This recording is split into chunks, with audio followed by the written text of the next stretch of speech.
There was a boy once, Eli. He wasn't born broken. He wasn't born angry or lost. Nah, he started off the same as anyone. A child with wonder in his eyes, always asking why and dreaming in colors. But the world didn't care about that boy, not in the way he needed. His father would come home late, loud and full of rage. His mother would disappear into silence. He learned to tiptoe through the house, memorizing every creak in the floorboards like landmines. The dinner table was a war zone, words thrown like knives, and no one ever said sorry. But what damaged Eli wasn't just the trauma. It was the denial of it, the pretending, the forced smiles in public, the way no one ever said, "Hey, something's wrong here." That gaslighting of reality itself became the poison. You see, a human mind is resilient, but it's not invincible. Trauma doesn't just sit in memory. It embeds in the body. It warps the nervous system. It rewires how someone sees the world, others, and most tragically, themselves. It teaches a child that they are not safe, not worthy, not real. And over time, that child grows. The mask grows with him. Eli became charming, funny. He learned how to read people, to shapeshift into whatever they needed. He became a master at it. And yet underneath, he was empty. Hollow, like a room abandoned after a fire. Walls still standing, but the soul gone. That's what unprocessed trauma does. It splits the self. Carl Jung once said, "The greatest tragedy of the family is the unlived lives of the parents." Eli inherited that tragedy, not just in genetics, but in the silence, in the suppression, in the cold legacy of emotional neglect. He didn't go crazy in a flash. It started with the insomnia, the feeling that something was always wrong, even when everything seemed fine. Then came the paranoia, the rage, the self-hatred. He couldn't trust anyone, not even himself. Relationships turned into landmines. He'd push people away and then beg them to stay. Love became a battlefield where he played both soldier and saboteur. He tried therapy once, told the therapist he couldn't feel anything anymore, that his dreams didn't make sense, that sometimes he would look in the mirror and not recognize the man staring back.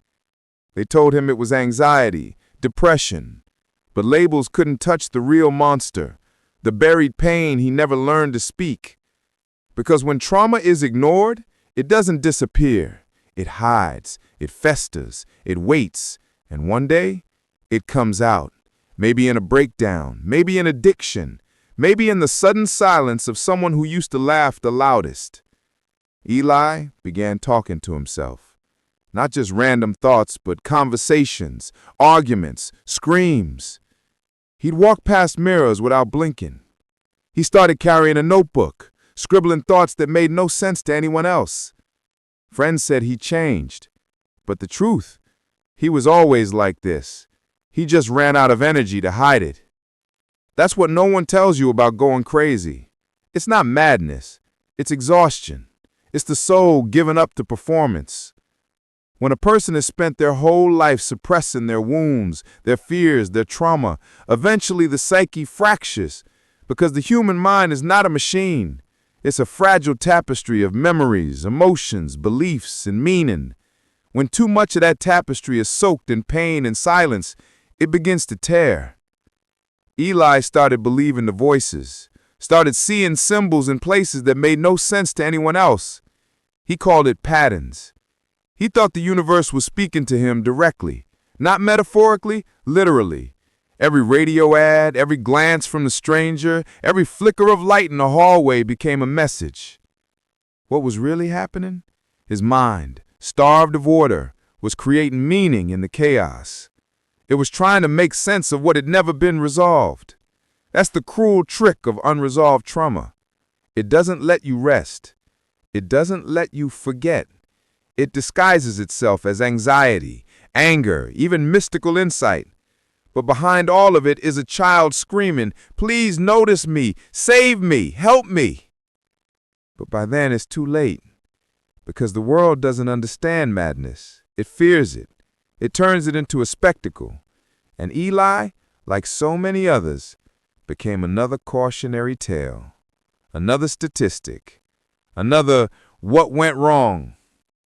He didn't go crazy because he was weak. He went crazy because he was strong for too long. Some call it madness, but Jung had another word for it: individuation, the process of becoming whole by facing the dark, chaotic parts of the self. But for someone like Eli, it didn't feel noble.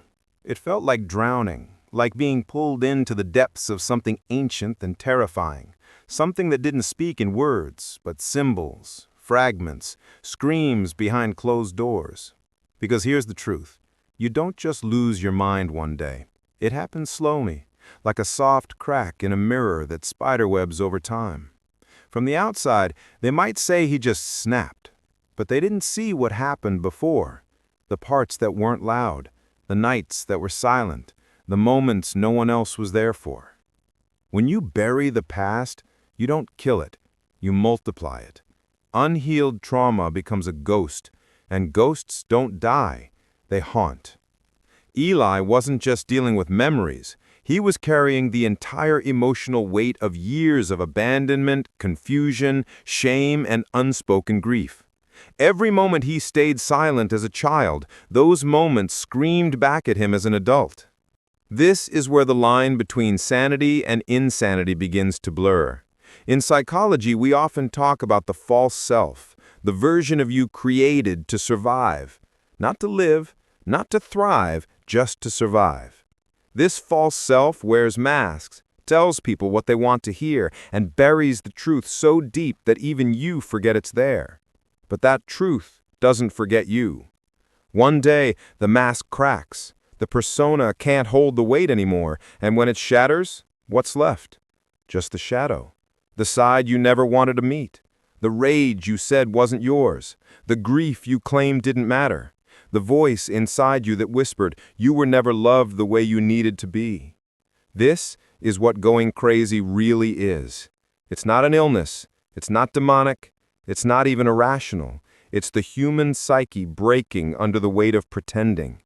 Madness is the soul's protest. It's the scream of a mind that has been silenced for too long. And in a strange way, it's also a chance. Because when everything collapses, when the lies fall away, when the mask shatters, when the world no longer makes sense, you're finally left with the one thing that might save you: the truth. But it's not pretty. Eli's truth was this: he was abused. He was neglected. He was never seen for who he really was.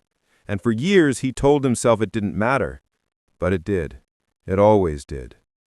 Carl Jung believed that healing begins when the unconscious is made conscious, that the very act of looking at your darkness, not running from it, is the beginning of redemption.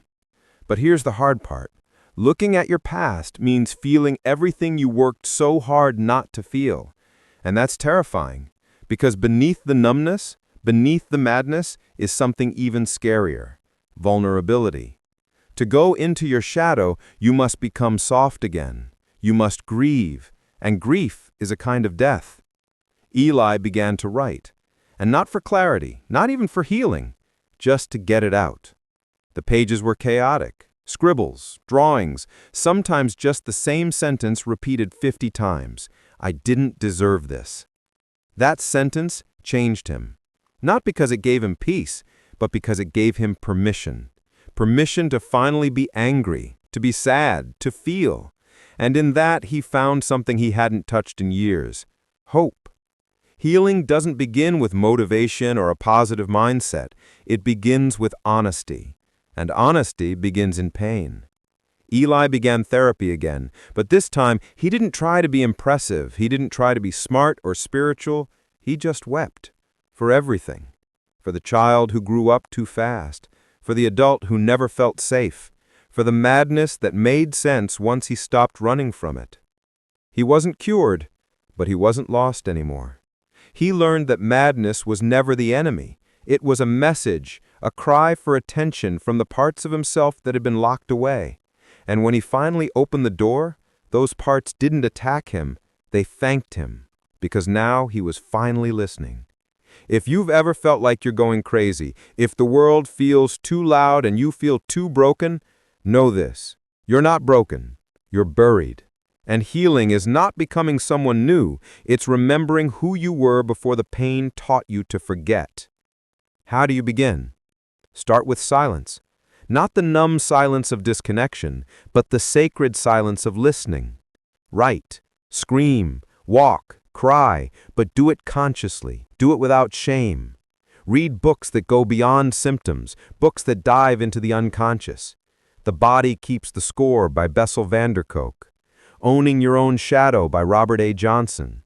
The Drama of the Gifted Child by Alice Miller. Man and His Symbols by Carl Jung.